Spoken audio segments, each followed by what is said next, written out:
Assalamualaikum warahmatullahi wabarakatuh. Selamat datang lagi sahabat di channel One Opini dimanapun Anda berada saat ini. Pada video kali ini kita akan membahas di mana Rosriu JS, Tifa, Egy Sujana dan sebagainya itu meminta bantuan dari ahli luar negeri setelah mereka diperiksa kemarin. Ahli dari Eropa lah, Amerika dan sebagainya untuk membantu mereka sahabat-sahabat. Sepertinya mereka ini semakin panik dan semakin ketakutan karena pada saat bersamaan juga pihak kepolisian melakukan konferensi pers bahwa ada dugaan pencemaran nama baik yang dilakukan oleh mereka kepada Bapak Jokowi. Nah, bagaimana videonya? Nonton sama-sama berikut ini. Posting ini ijazah asli gitu ya. Tapi ternyata yang punya ijazah nggak mengakui kalau itu asli. Ya, kader partai itu. Ya, dia yang harusnya bisa kena itu. Dia bisa kena 8 tahun atau 12 tahun. Sedangkan Dr. Ismon, Dr. Tifa, saya tidak melakukan apapun terhadap barang elektronik. Dan yang penting apa? Barang elektroniknya nggak ada. Jadi saya ini di sini sebagai ilmuwan, sebagai peneliti. Alhamdulillah, rekan-rekan para ilmuwan dan para peneliti diaspora dari Eropa, Amerika, dan Australia itu sudah menghubungi kami dan bersedia untuk melakukan kolaborasi penelitian yang terkait dengan kebenaran ilmiah yang ingin kita sampaikan kepada, dan itu adalah menjadi sebuah hak bagi kita, hak asasi manusia untuk bisa mendapatkan kebenaran yang sejujur-jujurnya secara kaidah ilmiah. Nah, berikut ini adalah rekan senior saya mewakili yang nanti akan menjalankan network para ilmuwan dari Eropa, dari Amerika, dan dari Australia. Bapak Agus Yunanto akan memberikan tambahan keterangan bagaimana nanti kami akan melakukan kolaborasi dan kerjasama internasional untuk melakukan penelitian sesuai dengan metodologi yang kami miliki masing-masing. Rekan-rekan, kami izin menyampaikan update tentang penanganan perkara dugaan tindak pidana pencemaran nama baik dan atau fitnah dan atau manipulasi penciptaan, perubahan, pengerusakan informasi elektronik yang dianggap seolah-olah data yang otentik dan atau mengubah, mengurangi, melakukan transmisi, merusak, memindahkan, menyembunyikan suatu informasi elektronik milik orang lain. Ini bunyi pasal ya. Dan atau pencemaran nama baik dalam bentuk informasi elektronik sebagaimana diatur di pasal 310 KUHP dan atau pasal 311 KUHP dan atau pasal 35 Yunto 51 ayat 1 Undang-Undang Nomor 11 2008 tentang ITE yang sudah dirubah akhirnya menjadi Undang-Undang Nomor 1 2024 yang itu merupakan perubahan kedua ya.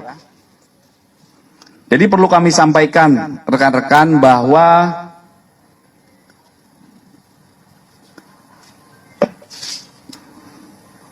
terlapor dalam kasus yang dilaporkannya adalah dalam penyelidikan. Kemudian pelapornya adalah saudara JW. Kemudian kronologis perkara yang dilaporkan,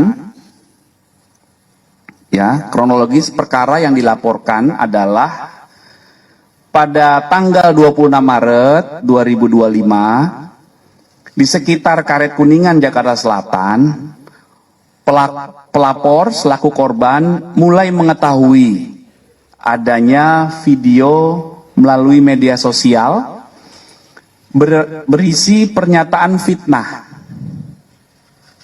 dan pencemaran nama baik dengan pernyataan ijazah palsu S1 dari sebuah universitas milik pelapor atau korban, yang selanjutnya pelapor meminta kepada ADC atau ajudannya dan kuasa hukum untuk mengumpulkan bukti-bukti dari berbagai media sosial dan mengingatkan kepada pihak yang membuat pernyataan dan konten berisi fitnah dan pencemaran nama baik tersebut sebagaimana yang dinyatakan diantaranya oleh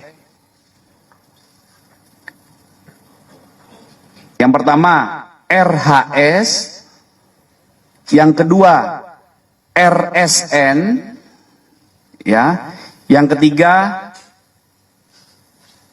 TT, yang keempat ES, dan yang kelima KTR.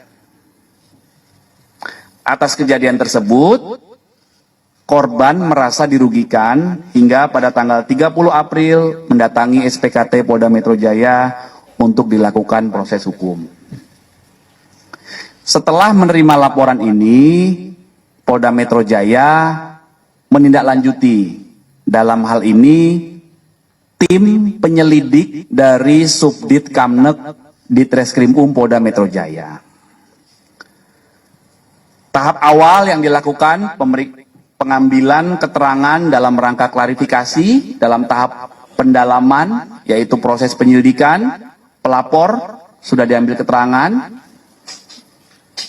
Sampai dengan hari ini setidaknya ada 24 saksi yang telah diambil keterangan dalam tahap pendalaman di proses penyelidikan.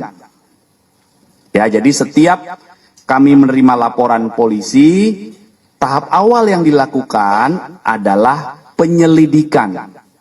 Penyelidikan adalah proses pendalaman yang dilakukan oleh penyelidik untuk mengetahui atau mencari fakta apakah peristiwa yang dilaporkan itu ada dugaan tindak pidana atau tidak. Salam waras. Nah ya, jadi Egy Nurjana ini kemarin itu mangkir dari panggilan Polda Metro Jaya. Katanya sakit dan berobat ke luar negeri. Wah, boleh tuh. Kemudian tadi malam Polda Metro Jaya itu press release ya, menyatakan perkembangan dari kasus ijazah laporan Pak Jokowi ke Polda Metro Jaya. Jadi Polda Metro Jaya itu menyatakan benar Pak Jokowi itu melaporkan bahwa dia itu difitnah ijazah palsu. Nah, dia tidak menunjukkan siapa-siapa orangnya, cuman hanya menduga. Nah, jadi nantinya bahwa ada kejadian tanggal 26 itu di mana orang-orang yang diduga, ya, kalau diduga kan boleh, diduga melakukan fitnah, nantinya dia serahkan sama ke polisi bahwa masuk tidak ini delik aduannya bahwa benar dia itu difitnah dengan bukti-bukti yang dia bawa. Berbeda dengan rombongan Roy Suryo yang dan kawan-kawan yang mendapatkan scan ijazah dari media sosial, dia analisa dan sudah menyatakan bahwa ijazah Jokowi palsu, 100.000% palsu. Nah, itu bedanya orang terpelajar dengan orang yang emosional.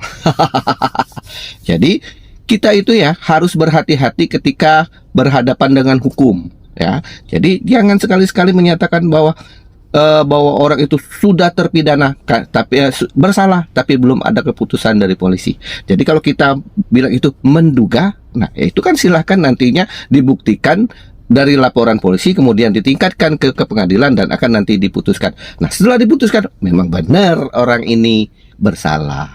Jadi kehati-hatian itu dalam itu ya, tapi kan bagi para pembenci yang akan merusak keharmonisan dan dengan kegaduhan yang diciptakan di negeri ini, ya sudah dengan yakinnya bahwa ini palsu, bahwa ini skripsinya salah, bahwa ini palsu. Nah ya itu kan jadi mereka ini ya akhirnya kena batunya sendiri. Kemudian ya bersiap-siaplah buat Roy Suryo yang kemarin setelah diperiksa bahwa memang benar di atas tanggal 26 itu ada di mana dan segala macamnya. Itu kan cara polisi bekerja untuk mencari kebenaran dari laporan seorang warga negara yang bernama Joko Widodo.